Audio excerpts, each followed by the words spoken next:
Hey there, welcome back to Hickory Flat Farms. I'm David, and there's our cow Clarabelle, and here comes Beauty rolling through. Clarabelle just completely ignores that horse. She just doesn't care. She's 13, and the horse is about 9, so they've been around each other a little while. Two new black cows in there. We just got on the farm last week. They're in their isolation. Got our bull there on the fence. He's a bull calf. He's about 6 months old now, and you can see Flower back there behind the barn. I had a little section of our corral pen set up out there. I've got to take it off the ground. They've knocked it down, of course. I just stuck it up there to see if it would be something that they would observe as a barrier. Of course not. And then on the pen on the left over here, when it moves around, we've got a new Holstein on farm. She's got about 8 months of pregnancy going on. So we're hoping this cow gives us a calf in the next couple and see what happens. Who knows? But you can see I've got some work to do on the barn gutter there. The far end is broken off and the other's just gone. So I've got it all collected up inside the barn. When we first moved in, it was laying on the side of the barn on the ground. And hey, that cow over there is Anastasia. We've got all kind of Disney names going on here. And there's the neighbor's cows on the other side of our fence. You can see that big bunch of weeds and then the electric fence in between. And kind of keeps our cows from wanting to go over there if they can't see as well, one. And two, the weeds kind of got grown up while we're gone on vacation. So here comes more work. But that's all right. I'll get it all straightened out. They're not worried about getting out. These cows don't have any trouble with that. I'll just fix it up once we get a little better weather when it's not so hot. But you can see it's been pretty hot. The pond's pretty low there. That's the bullpen that you're looking at there. He's got one cow in with him, and that's the one we hope to breed one of these days. He's just not quite big enough as a bull yet. He's working on it. But he's underneath that tree back there. It took me a minute to find him. I'm kind of looking around with the drone here and just couldn't see him, so I had to investigate a little closely. So I got a little elevation and moved forward and started to kind of look around. You never know what you're going to find, so I just zoomed out, scrolled up. Right below me there's a machine shed, and we keep the tractor and a few other things in there, and I've got some metal for our new shop and that in there for doing some of the wall work, etc. But yeah, right up underneath that tree. It took me a minute.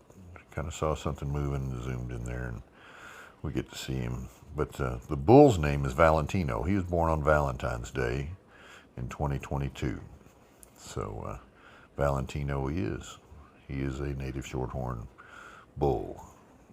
And hopefully we'll be able to keep him on farm and create our own shorthorns as we go along. I think that's going to be an interesting prospect. But his mom is Clarabelle, and she's out in the pasture, so we have to keep him separate. And he's up and won't have a different spot. He's going to be having the ladies brought to him. So, but that's him.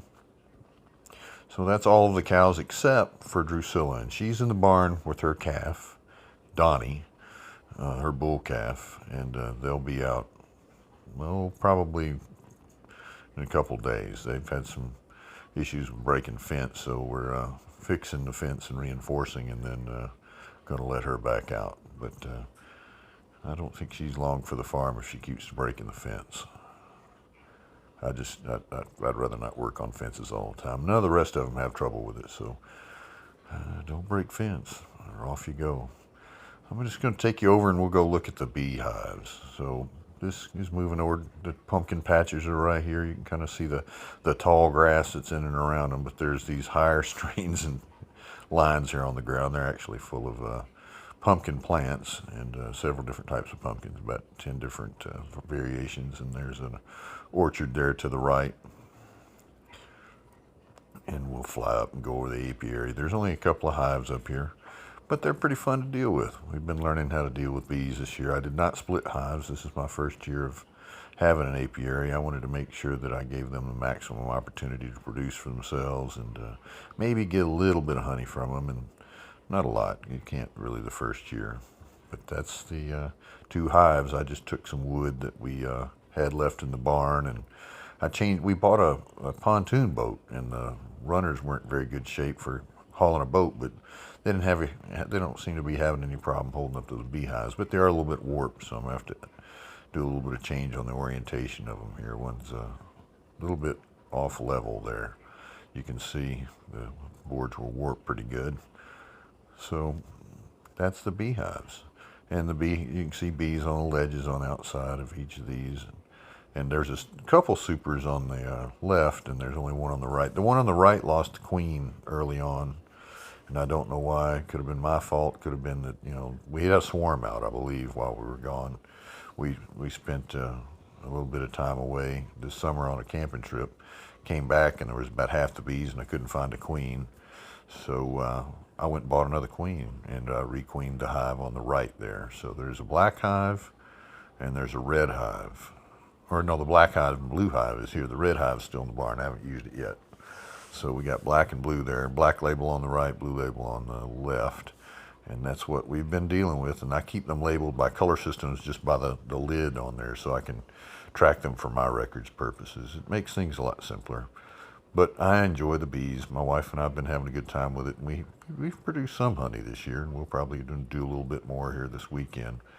But beyond that, we've got to get them ready for winter so they can overwinter. But it's such a pretty view out the back here. They finally got the corn out of the back. You can see a little bit farther and a little bit better. I changed the lighting here a little bit by just tilting the camera. And you can see the ground a little bit better.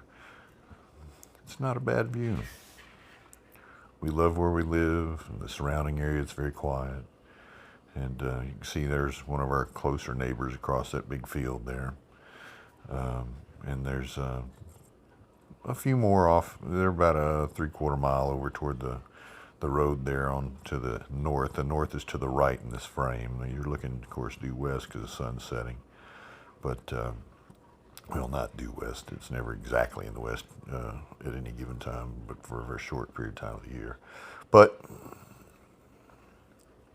I think it's beautiful. I enjoy this view, and I enjoy our life here. What a beautiful place to be for me and for our family, and I love to share it. So if you've just tuned in for the first time, you probably get tired of me hearing it. Tired of me saying it. Boy, I've had a cold. Cold medicine doesn't do me any favors.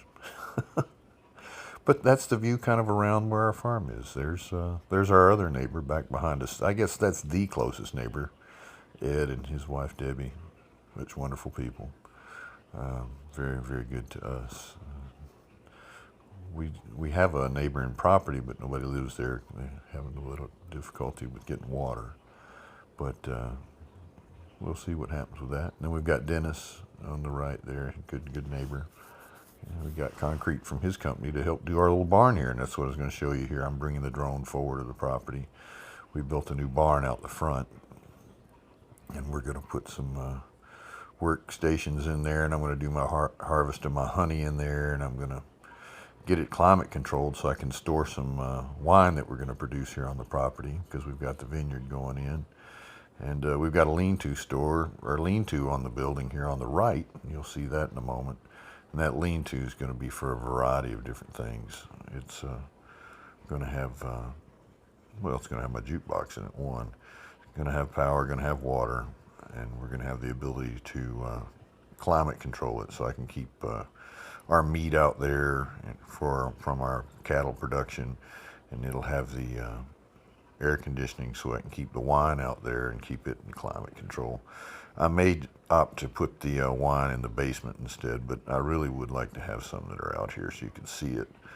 We'll see what's economically practical and where we are with that. But I think it's going to be a great project. And in all, we've got so much work to do with it, but it's just a shell right now. It's got a concrete pad, and it's got all the windows, and it's got all the features and things, and the bones are there. We've just got to add on flesh, I guess you'd say. We've got to get it ready to ride. All of the work that needs to be done on this building is going to be done over time, and I'm not in a hurry. It'll be fine. We've just got to get a few things here and there all straightened out, and it'll have what it needs. I started running out of battery here and started to run for the hills to go land where I was, and it said, nope, landing immediately, so I had to hurry up and land it in the road. So thanks for tuning in and come back and see us. Glad to have you. It's really a wonderful thing to be able to share. All the friends and family, hey, how are y'all doing? That's what it looks like before all the leaves change. Here comes the fall.